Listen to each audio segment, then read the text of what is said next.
A former bank vice president heads to prison. He was once a highly successful bank executive who was also doing cocaine at the very same time. And now a former vice president for a major financial institution is going not to a teller's cage, but actually to a much larger one, and that is state prison.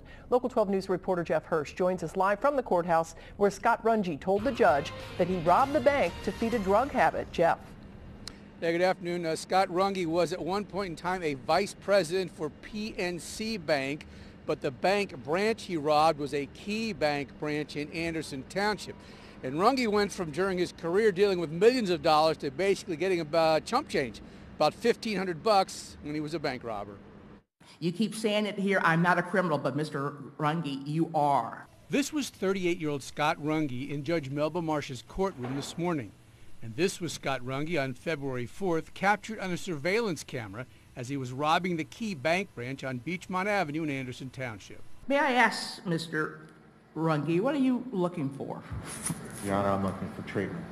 Scott Runge admitted having a drug problem for a decade, but said he skated, never asking for help until today. The drug habit cost Runge his vice president's job at PNC Bank and his $400,000 house. Runge robbed the Key Bank branch, he said previously, to support his $200 a day cocaine habit. I would say 75% of my docket are drug related. And to me, although you have all of this category of press here today, it's the same song but a different singer. Runge admitted hitting rock bottom. His own mother refused to post bond. Why didn't she post bond for you? What do you think? To teach me the lessons and get me the help I need, Your Honor. Is that the only reason? I think it was something more.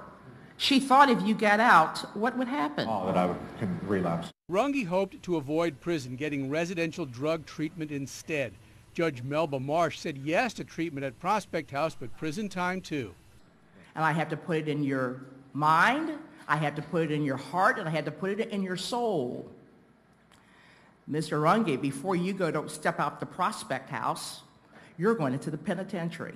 The sentence 3 years, but that will be cut to 6 months and then drug rehab. But if Runge fails in rehab, it's back to the pen for the rest of the sentence. I need to put fear into you. I need to make something stronger than the drugs because you can't do that yourself. During the robbery, Runge claimed that he was armed, but there was actually no evidence that he had a weapon at the time. Live at the courthouse, Jeff Hirsh, Local 12 News. All right, Jeff, thank you. And in asking for drug treatment only and no prison time, Runge's attorney told the judge that Runge had actually been polite during the robbery. But the prosecutor said that the defendant could not use drug addiction as an excuse for dangerous behavior.